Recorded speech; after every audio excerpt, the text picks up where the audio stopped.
Part of our conversation in 8 cities last year was about 1.3 million jobs or so that are projected to be to come into the energy space in oil and gas.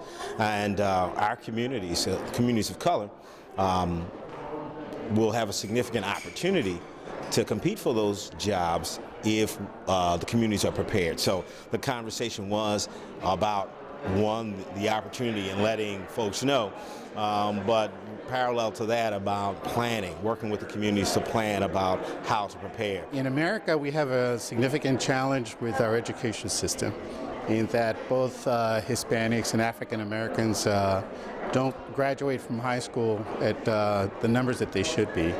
And so there is a sense of urgency for us to fix that education system so that we have higher graduation rates for those populations.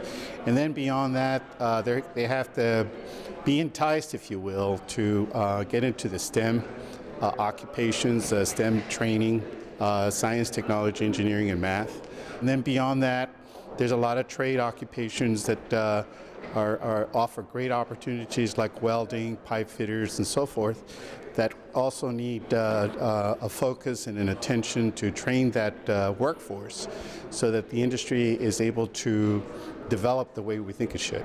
So you may have one engineer and you will have 15 other craftsmen that's needed to support when it comes to energy development. So think about it. I mean, you can go into a community, you not only employ the top level scientists, but you can employ that gentleman that lost his job 2 years ago and he can be retooled to become a welder or anything in that area to support this whole energy development. And energy development, I mean, we need, a lot of people think energy, oh, that's technical, I can't partake of that. You don't have to be technical to participate. You can be lawyers, you can be HR people, you can be logistics folks. So energy development in this country has a very broad reach.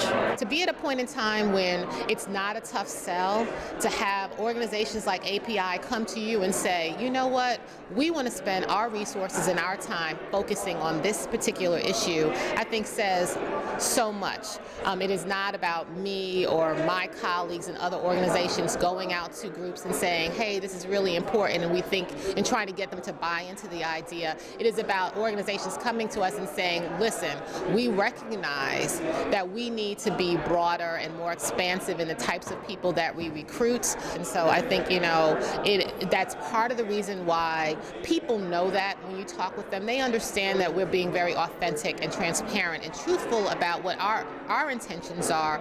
And so they receive that information in a very different kind of way. And so that just makes it really, really just thrilling for me personally, but certainly for my association and the people that I work with.